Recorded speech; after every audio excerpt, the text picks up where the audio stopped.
All right. So, we're going to be talking about Batman 89 Echoes. This was another book sent to me by my friend Chris. Thank you as always, brother.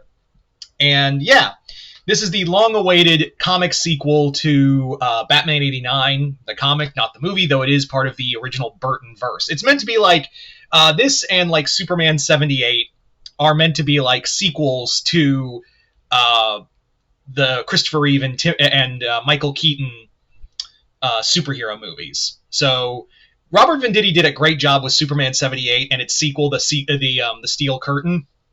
I really like those. Batman 89 was not great, even though Sam Hamm is the original writer of the Burton films. But I really didn't like it. It was really just not okay. But I wanted to give it another shot because Echoes sounded like a really cool idea. Batman going to the Burton version of Arkham and encountering both Scarecrow and Harley Quinn.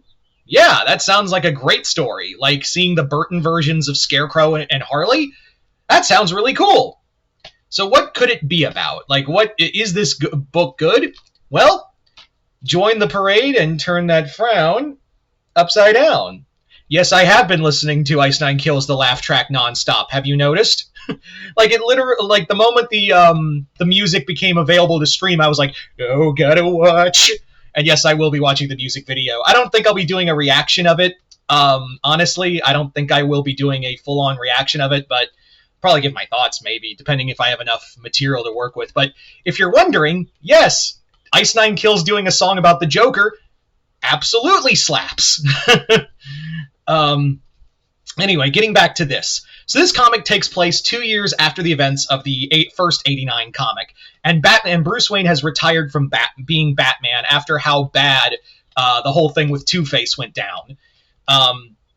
However, he's slowly dragged back into the life of Batman after the events of Professor Hugo Strange dying through mysterious means, and how it ties into a case with Firefly. Yeah, we also get Arkham versions of Firefly in here.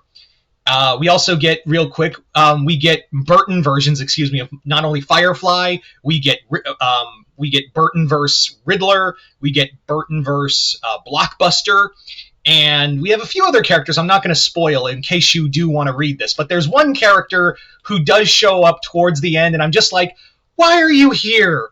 This book is too cramped as it is for a 6-issue miniseries. And that's kind of the biggest thing I had in the first book with the first comic, where nothing really happens and then everything happens and it ends too fast in the second half. And, oh golly gee, I wonder what happens in this book. Yeah, the same problem that happened before, like quite literally the issue we had in the first book, pops its head up here, because this comic basically takes way too much time to get to the plot, and then the comic wraps up way too fast. Like, it quite literally, just the moment things start, it immediately stops, and it also leaves off for sequel bait, which we'll get into later.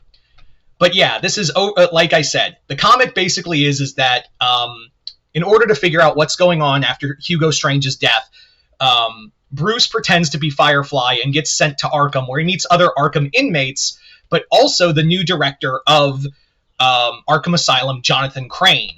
So what did real quick, don't expect Harley to do anything in this book. Like, they clearly are building, if this book, which I don't know if they are doing more Superman 78 or Batman 89 books, Harley is just here for sequel bait. Like, her whole story is ancillary. It is quite literally, she is here to become the Harley Quinn. And I will admit, I actually do like the Burton-verse rendition of Harley. I actually really do like her design. Real quick, like how they basically in this continuity, she's a TV, kind of like in the Batman cartoon, where she's basically a TV psychiatrist who's been talking to Alicia, the Joker's girl, like Jack Nicholson Joker girlfriend who got messed up. I do like the design, and then they change it to like a female, like a solid version of like a female Tim Burton Joker, but with like a female flair, but it actually like goes pretty well. So I will say the Harley design is really good, but like it doesn't matter. Like her whole story really doesn't matter. It's more like a origin story that doesn't make any sense, because like Harley in here is a struggling TV psychiatrist who's been getting help from Catwoman. Yeah, Catwoman's in this book, and it don't matter. And she's basically trying to be like, she's obsessed with the Joker, but also like obsessed with Batman. And her whole reasoning of becoming Harley Quinn doesn't make any sense throughout the entire book. It should have just been Scarecrow, who Scarecrow doesn't even feel like a credible threat halfway through the book. And I will say, though, the design for Scarecrow is actually really solid. I will say at least the designs, but it should have just been Scarecrow. It really should have just been Scarecrow from the get-go. I think I just rhymed there. But yeah. Crane doesn't even become Scarecrow till like the 5th issue. And that's the other thing. Bruce doesn't even put on the Batman costume till the end of issue 4 in a 6-issue miniseries. This is just basically Bruce trying to, solve a mystery, while Robin, again, his name is Drake Winston because this is the Burton verse, and Barbara becoming Batgirl. And also I'd like to mention that Jim Gordon has passed on in the 2-year gap, and now Barbara has taken over as like captain of the GCPD, and she's trying to hold things together. And there's a plot line that goes nowhere with her, and everything is just thrown together in this hodgepodge book that did, like, in the first one I felt it, but at least there was like some kind of a cohesive plot. Here, Sam Hamm is trying to do because I guess Hamm really thinks that he's going to get like a 3rd book, and I don't know, maybe by this recording they probably will, maybe during New York Comic-Con. I guarantee you this is what's going to happen.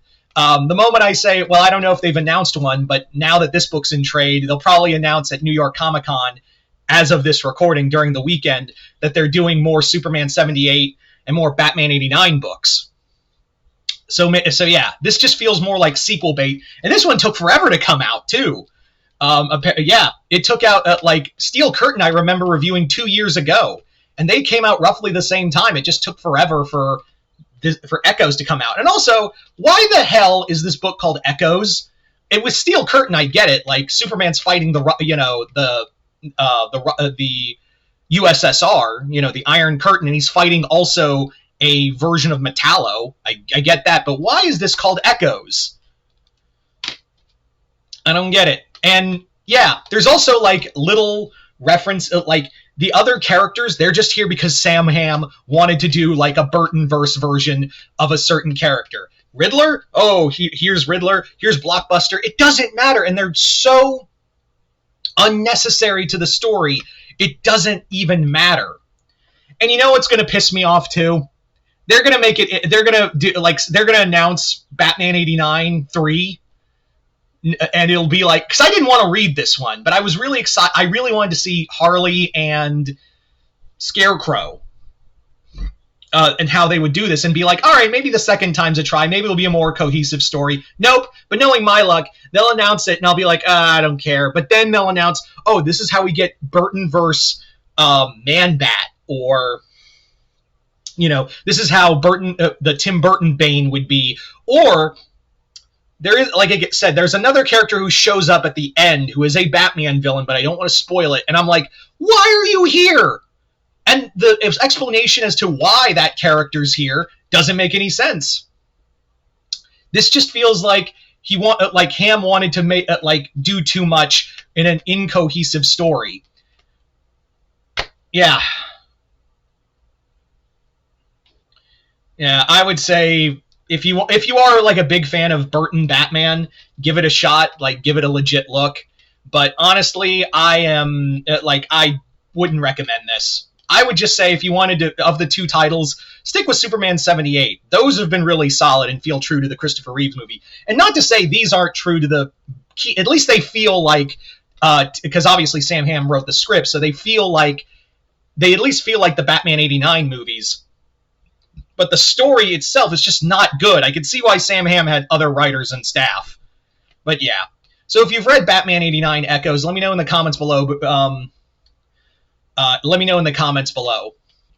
But other than that, Chris, thank you once again for the book. And yeah, I'm Mr. Multiverse. We'll see you next time in the Multiverse.